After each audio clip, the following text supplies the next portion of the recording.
Welcome to Nuclear Nightmares. So, how do you feel right now? Happy? Reasonably content? Optimistic? Well, don't worry. Our good friends at the BBC are going to put a stop to all that with their happy documentary, On the Eighth Day. Broadcast on the same night as Threads, On the Eighth Day is a documentary about the ecological effects of a major nuclear exchange between the superpowers, and specifically about the prospect of a nuclear winter which would bite hard on the eighth day after such an exchange.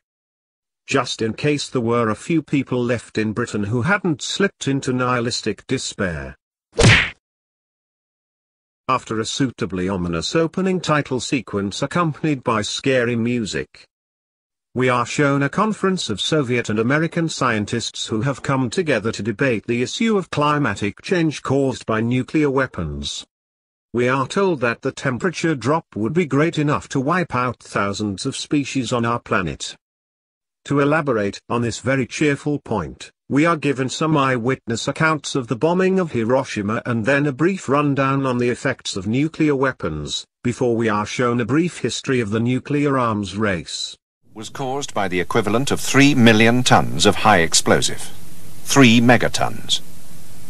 If we represent all that power by one symbol, this is the equivalent power of the world nuclear arsenal now.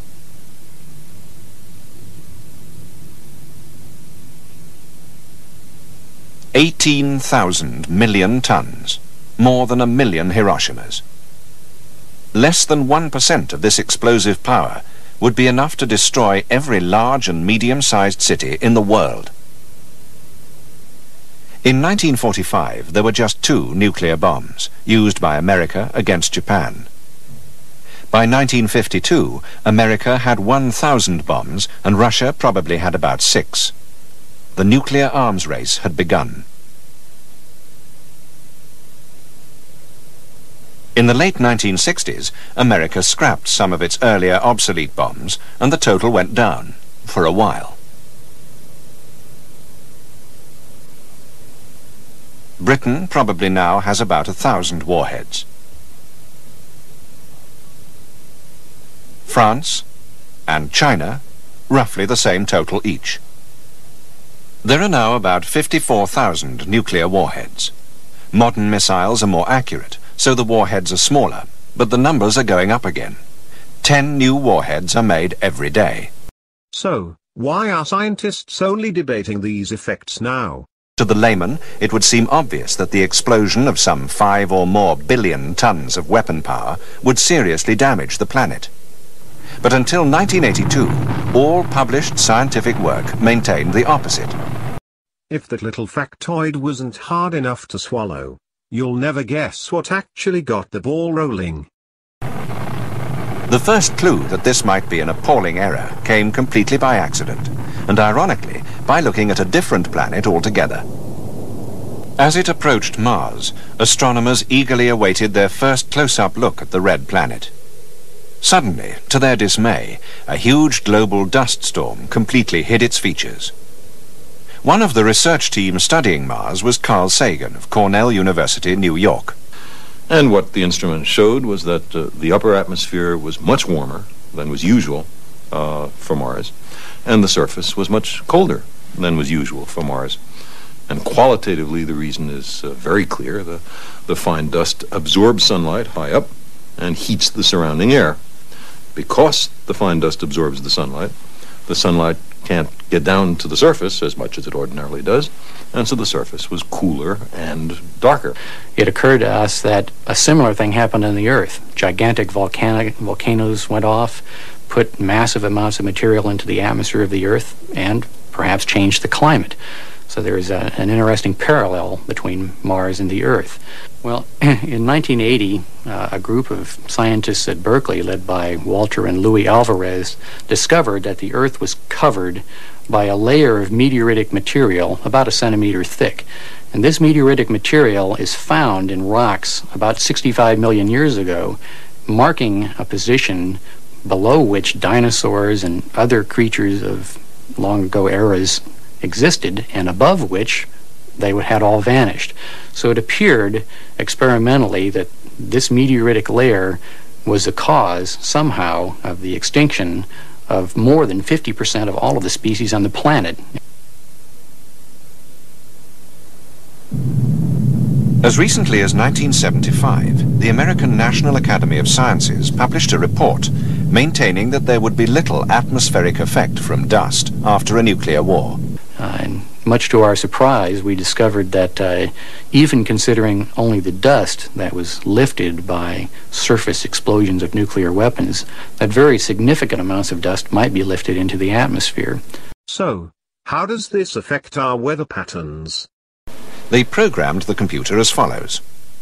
The fireballs of the largest nuclear explosions, from 1 megaton up to 20 megatons, together lift 1,000 million tons of dust high into the atmosphere. 80% reaches the stratosphere.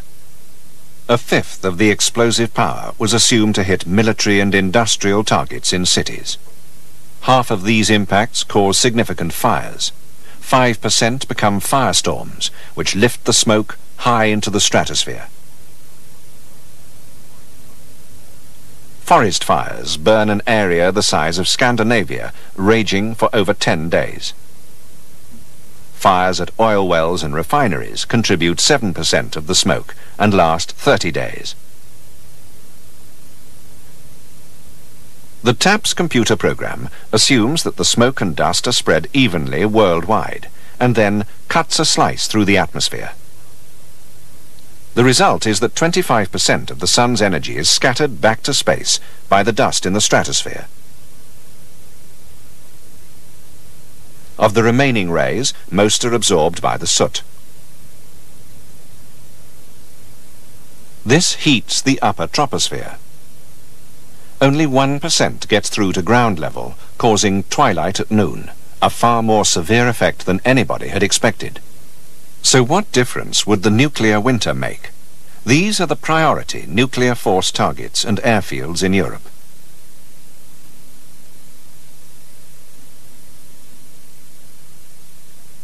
These, secondary nuclear force targets and major troop concentrations. These are only military or counter-force targets that could well be destroyed even in a limited attack. After a nuclear attack on Britain, it's estimated that somewhere between 1/4 and 2/3 of the population would survive. So what would happen to a town such as Ludlow, for instance, which looks relatively safe? Indeed, British government post-war reconstruction plans are based on the idea that areas will survive.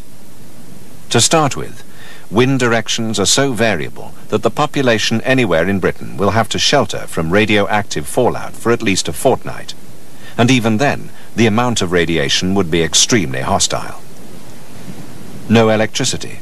Power stations and the national grid destroyed by bombs and the electromagnetic pulse. No water, no fuel, no telephones, no banks, no manufactured products, not even soap or matches. From now on, Ludlow is going to have to be self-sufficient and cope with an influx of thousands of starving refugees, many dying.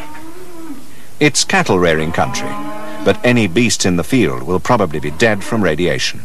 The others will soon be eaten. As for bread, if the wheat crop is reasonably dry, it will burn 17 miles from a 1 megaton fireball. During the ensuing famine, the climate of Britain would be changed to that of Iceland.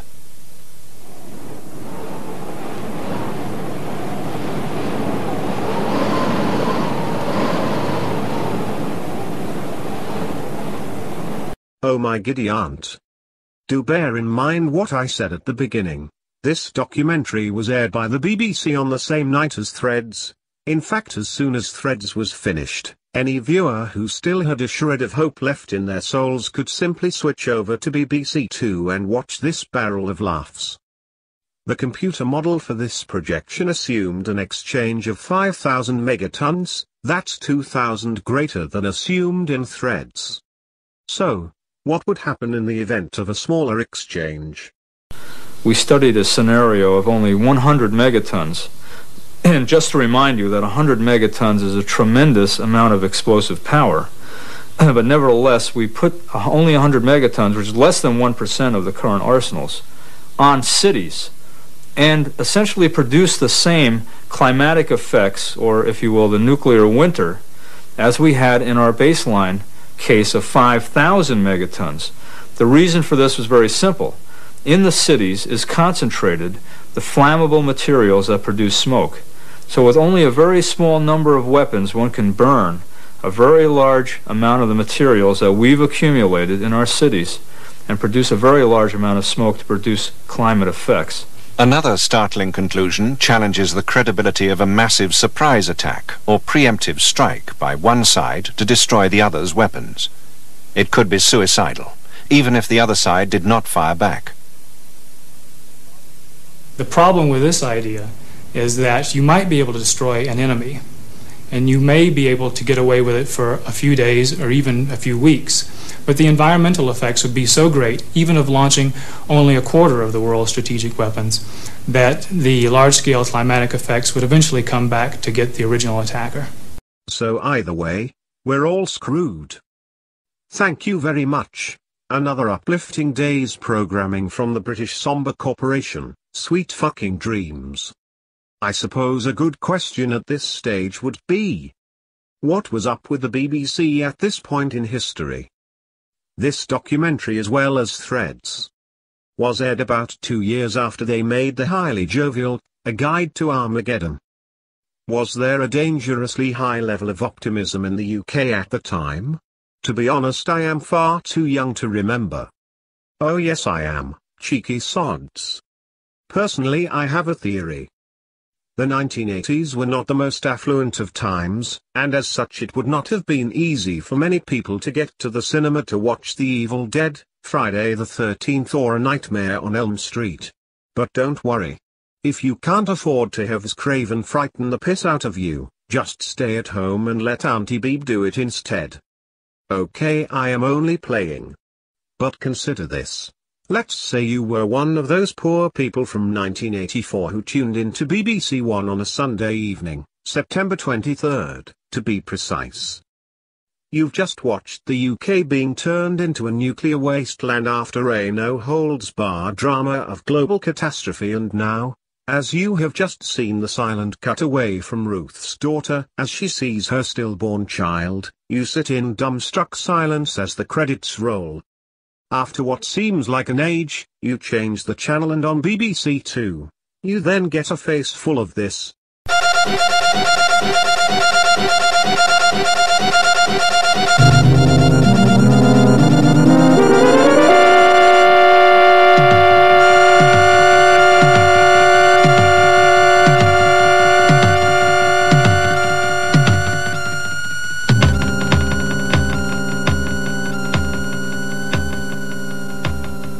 There is such a thing as nuclear overkill after all. As discussed before, the geopolitical situation was indeed starting to destabilize, what with the Russians burying their leaders every weekend and the British government adding to the already huge list of potential nuclear targets in Britain, allied war planners trying to develop a new strategy of limited exchange. All these factors made for a growing sense of unease. This documentary and other films covered so far in the series tapped into that unspoken public angst and gave it a forum. Typical of 1980s nuclear documentaries, On the Eighth Day doesn't dick about. Weighing in at a little under 60 minutes, this film is fast-paced, compelling and authoritative. A complete version of it is available on YouTube for those who wish to appreciate its impact. That's all for this episode, and so until next time. Как говорят у нас в России, держать друзей близко, нас сохранит ваш враги в наручниках батареи или обогревателей.